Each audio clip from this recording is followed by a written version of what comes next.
शांति। 19 मार्च 2023 के अव्यक्त महावाक्य रिवाइज कोर्स 25 जनवरी 1994। सार, ब्राह्मणों की नेचर विशेषता की नेचर है, इसे नेचुरल स्मृति स्वरूप बनाओ। आज बाप दादा अपने सर्व विश्व की विशेष आत्माओं को देख रहे हैं। ड्रामा अनुसार आप आत्माओं का कितना विशेष पार्ट नूंदा हुआ है। आज बाप दादा हरेक बच्चे की विशेषताओं को देख हर्षित हो रहे हैं। हरेक बच्चे को देख वाह बच्चे, यह स्नेह का गीत दिल में बज रहा था। साथ साथ यह भी देख रहे थे कि बच्चों के दिल से ये वाह वाह का गीत सदा निकलता है। हर कर्म में, हर कदम में, हर संकल्प में ये श्रेष्ठ अनुभव होता है व कभी कभी होता है। साधारण जीवन से विशेष जीवन सदा स्वतः रहती है व स्मृति लाने से अनुभव होता है। जब जीवन है तो जीवन का अर्थ ही है सदा और स्वतः रहे। स्मृति में लाया तो अनुभव किया और स्मृति में नहीं लाया तो विशेषता के बजाय साधारण जीवन अनुभव हो।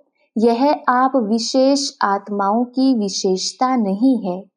ब्राह्मण जन्म ही विशेष जन्म है। जिसका जन्म ही विशेष है उसका जीवन क्या होगा, विशेष होगा या साधारण?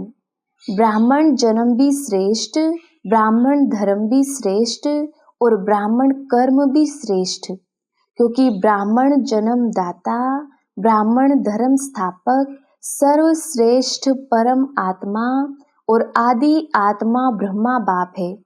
तो जैसे रचता सर्वश्रेष्ठ तो रचना भी सर्वश्रेष्ठ अर्थात विशेष है।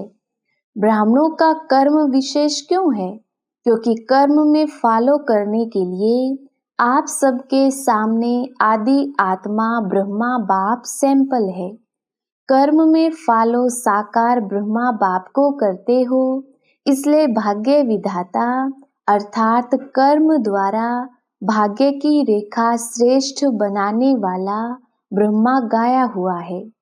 भाग्य की रेखा का कलम कर्म है तो श्रेष्ठ कर्म का सहज सिंबल ब्रह्मा बाप है। इसलिए आप सभी विशेष पुरुषार्थ का शब्द यही वर्णन करते हो कि बाप समान बनना है।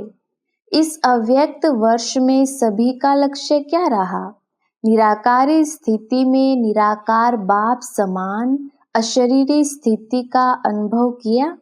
साकार कर्म में ब्रह्मा बाप समान बनने का नंबरवार अनुभव किया। तो विशेष जीवन का आधार विशेष जन्म, धर्म और श्रेष्ठ कर्म है। जैसे लौकिक जीवन में भी अगर किसी आत्मा का जन्म विशेष राज परिवार में हो, राजकुमार हो व राजकुमारी हो, तो यह विशेषता जन्म की होने के कारण हर समय सदा और स्वतः रहती है। वह बार बार स्मृति में लाते हैं कि मैं राजकुमारी हूँ। सहज याद होती है ना? पुरुषार्थ करते हैं क्या? चाहे कर्म अपनी रुचि के कारण कितना भी साधारण हो, लेकिन अपने जन्म की विशेषता भूल जाते हैं क्या? नेचुरल और नेचर बन जाती है। तो आप ब्राह्मण आत्माओं की नेचर क्या है? विशेष है या साधारण है? अभी भी कोई कोई बच्चे जब कोई साधारण कर्म कर लेते हैं तो बाप दादा के आगे अपने को निर्दोष सिद्ध करने के लिए क्या कहते हैं? मैं चाहता नहीं था व चाहती नहीं थी कि ये कर्म करूं, लेकिन मेरी नेचर है इसलिए हो गया। वैसे ये कहना व सोचना यथार्थ है? मैं कौन?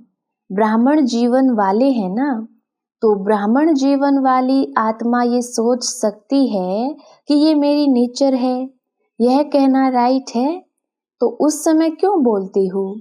उस समय ब्राह्मण नहीं बोलता, माया बोलती है। तो जैसे ये साधारण नेचर व मायावी नेचर नेचुरल काम कर लेती है ना, इसलिए कहते हैं चाहते नहीं थे लेकिन हो गया। तो ब्राह्मण नेचर अर्थात विशेषता की नेचर भी नेचुरल होनी चाहिए। नेचुरल चीज सदा रह सकती है, तो विशेष जीवन की स्मृति नेचर के रूप में नेचुरल होनी चाहिए।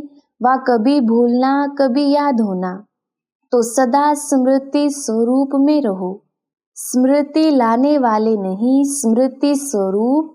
इसलिए बाप दादा देख रहे थे अव्यक्त वर्ष समय प्रमाण समाप्त हुआ, लेकिन बाप दादा समान स्वयं को संपन्न बनाया। इस अव्यक्त वर्ष का विशेष लक्ष्य रखा कि अव्यक्त अर्थात फरिश्ता स्वरूप बनना और बनाना है। सभी ने यही लक्ष्य रखा था ना। फिर रिजल्ट क्या निकली? अपने आप को चेक किया। फरिश्ता भव का वरदान भी वरदाता से मिला, तो वरदान और लक्ष्य दोनों की स्मृति से कहाँ तक सफलता अनुभव की है, ये सूक्ष्म चेकिंग स्वयं की। वह ये सोचा कि अव्यक्त वर्ष पूरा हुआ, यथाशक्ति जितना भी अनुभव किया उतना ही ड्रामा अनुसार ठीक रहा। वर्ष परिवर्तन के साथ साथ स्व परिवर्तन की गति क्या रही, इस विधि से चेक किया। जैसे वर्ष समाप्त हुआ वैसे स्वयं लक्षण और लक्षण में संपन्न बने। वह ये सोचते हो कि इस वर्ष में और बन जाएंगी। समय और स्वयं की गति समान रही। वैसे तो समय से भी स्वयं की गति तीव्र होनी है, क्योंकि समाप्ति के समय को लाने वाली आप विशेष आत्माएं निमित्त हो। तीव्र गति से वर्ष तो संपन्न हो गया, मालूम हुआ वर्ष कैसे पूरा हो गया। तो चेक करो, मुझ विशेष आत्मा की परिवर्तन की गति तीव्र रही व कभी तीव्र कभी मध्यम रही। फरिश्ता अर्थात जिसका पुराने संस्कार और संसार से रिश्ता नहीं। तो चेक करो, पुराने संसार की कोई भी आकर्षण, चाहे संबंध रूप में, चाहे अपने देह की तरफ आकर्षण व किसी देहधारी व्यक्ति के तरफ आकर्षण, कोई वस्तु की तरफ आकर्षण कितने % में रही। ऐसे ही पुराने संस्कारों की आकर्षण चाहे संकल्प रूप में, वृत्ति के रूप में, वाणी के रूप में, संबंध संपर्क अर्थात कर्म के रूप में कितनी % रही। फरिश्ता अर्थात डबल लाइट, तो निजी लाइट स्वरूप स्मृति स्वरूप में कहाँ तक रहा। साथ साथ लाइट अर्थात हल्कापन स्व के परिवर्तन के पुरुषार्थ में कहाँ तक लाइट अर्थात हल्के रही। मन अर्थात संकल्प शक्ति में व्यर्थ को समर्थ में परिवर्तन करने में अर्थात व्यर्थ के बोझ को हल्का करने में कहाँ तक सफल रही। इसी प्रकार व्यर्थ समय, व्यर्थ संग, व्यर्थ वातावरण, इन सब में कहाँ तक परिवर्तन करने में हल्के रही। ब्राह्मण परिवार के संबंध में, सेवा के संबंध में कहाँ तक हल्के रही। इसको कहा जाता है फरिश्तापन के तीव्र गति की स्थिति। इस विधि से चेक करो और भविष्य के लिए चेंज अर्थात परिवर्तन करो। अपने ब्राह्मण जन्म की विशेषता को नेचुरल नेचर बनाना, इसको ही सहज पुरुषार्थ कहा जाता है। सिर्फ एक विशेष आत्मा हूँ, इस स्मृति स्वरूप में स्थित हो जाओ तो बाप समान बनना अति सहज अनुभव करेंगे, क्योंकि स्मृति स्वरूप सो समर्थी स्वरूप बन जाते हैं। वर्ष तो पूरा हुआ, बाप दादा रिजल्ट तो देखेंगे ना। तो रिजल्ट में यथाशक्ति मेजॉरिटी है और सदा शक्तिशाली यथाशक्ति के मेजॉरिटी में माइनॉरिटी है। स्मृति दिवस भी बहुत स्नेह से मनाया। अब विशेष जैसे स्नेह से मनाया वैसे स्नेह का सबूत बाप समान स्मृति स्वरूप बनना ही है। सुना रिजल्ट, आगे क्या करना है, यथाशक्ति या यथाशक्ति स्वरूप। तो देखेंगे इस वर्ष में मेजॉरिटी सदा शक्तिशाली का सबूत कहाँ तक देते हैं। टीचर्स क्या समझती हो, किस लाइन में आएंगे? सदा शक्तिशाली। सबका टीवी में फोटो निकल रहा है, क्या भी हो जाए, कैसी भी परिस्थिति बन जाए, लेकिन सदा शक्तिशाली। नाम नोट होते हैं ना, कौन कौन किस ग्रुप में आए। अभी टीचर्स का सम्मेलन होने वाला है ना, तब तक की रिजल्ट सभी टीचर्स की क्या होगी? जिसको करना होता है वो कब को नहीं सोचता है। दृढ़ संकल्प का अर्थ है अब, साधारण संकल्प का अर्थ है कब हो जाएगा। तो कब वाले हो या अब वाले हो, शक्ति सेना बहुत बड़ी सेना है। कब वाली हो या अब वाली हो। पांडव क्या समझते हो? देखो नाम सबके नोट हैं, अभी नाम नहीं सुनाते हैं, आखिर वो समय भी आ जाएगा जो नाम सुनाएंगे। समझा? सबसे ज्यादा संख्या किस जोन की आई है? देखेंगे पंजाब इंदौर क्या कमाल दिखाते हैं। टीचर्स भी ज्यादा आती हैं, संख्या ज्यादा तो टीचर्स भी ज्यादा होती। पंजाब वाले नंबर 1 लेंगे या सेकंड? इंदौर भी नंबर 1 लेंगे? और कर्नाटक क्या करेंगे? कौन सा नाटक दिखाएंगे? कर्नाटक तो हीरो नाटक दिखाना, ऐसा वैसा नहीं दिखाना। और महाराष्ट्र तो महान ही बनेंगे ना। और यूपी को क्या कहते हैं? यूपी में नदियां हैं, अर्थात यूपी पतित को पावन करने वाली है। पावन बनने बनाने में नंबर 1, तो यूपी वाले भी नंबर 1 बनेंगे। इस समय तो कोई भी नंबर 2 नहीं कहेंगे। राजस्थान तो है ही लक्की, जो राजस्थान में ही चरित्र भूमि है। हेड क्वार्टर राजस्थान में है ना, तो जहाँ हेड क्वार्टर है वो क्या बनेगा? हेड बनेगा ना। सभी खुशी से कह रहे हैं नंबर 1, लेकिन वहां जाकर ऐसे नहीं कहना कि क्या करें, कर नहीं सकते, चाहते तो नहीं लेकिन हो जाता है। ऐसी भाषा सोचना भी नहीं। अच्छा, डबल विदेशी भी सेवा में रेस अच्छी कर रही हैं और रेस में नंबर 1 आना है ना। देश वालों को हिम्मत दिलाने में विदेश अच्छा निमित्त बना है। इस हिम्मत दिलाने के कारण एक्स्ट्रा मदद भी मिलती है। समझा? इसी को स्मृति में रख सहज बढ़ते चलो और बढ़ाते चलो। अच्छा, चारों ओर की सर्व विशेष आत्माओं को, सदा साकार ब्रह्मा बाप के श्रेष्ठ कर्मों को फॉलो करने वाले कर्म योगी आत्माओं को, सदा विशेषता को नेचुरल और नेचर बनाने वाली कोटों में कोई आत्माओं को, सदा दृढ़ संकल्प द्वारा विशेष जन्म धर्म और कर्म के स्मृति स्वरूप आत्माओं को, बाप दादा का विशेषता संपन्न याद प्यार और नमस्ते। दादियों से मुलाकात। आप ब्राह्मण जितने संपन्न बनते जाएंगे, उतना भविष्य में प्रकृति भी प्रगति को प्राप्त करेगी, क्योंकि प्रकृति समय प्रति समय अपना सिग्नल दिखा रही है। तो जितनी प्रकृति की हलचल, उतनी अचल स्थिति प्रकृति को परिवर्तन करेगी। कितनी आत्माएं समय प्रति समय दुख की लहर में आती है, तो ऐसे दुखी आत्माओं का सहारा तो बाप और आप ही हो। तो रहम पड़ता है ना। जब समाचार सुनते हो तो क्या दिल में आता है? Nothing new. अपनी अचल स्थिति के लिए तो ठीक है, लेकिन प्रकृति की हलचल से जब आत्माएं चिल्लाती हैं तो किसको चिल्लाती हैं? तो जब मर्सी रहम मांगते हैं तो आप लोगों को उनके रहम की पुकार पहुंचती तो है ना। ये छोटी छोटी आपदाएं और तड़पाती हैं। ब्राह्मण संपन्न हो जाओ तो दुख की दुनिया संपन्न हो जाए। तो रहम पड़ता है या नहीं? रहम पड़ता है तो फिर क्या करते हो? फिर भी ईश्वरीय परिवार के हैं ना, तो परिवार का कोई भी दुख सुख में परिवर्तन करने का संकल्प तो आता है ना। कोई परिवार में बीमार भी हो तो क्या संकल्प होता है? जल्दी ठीक हो जाए। तो चिल्लाते चिल्लाते मरना और एक धक से परिवर्तन होना, फर्क तो है ना। महाविनाश और रिहर्सल का विनाश फर्क है। महाविनाश अर्थात महान परिवर्तन उसके निमित्त आप हो। संपन्न बनेंगे तो समाप्ति होगी।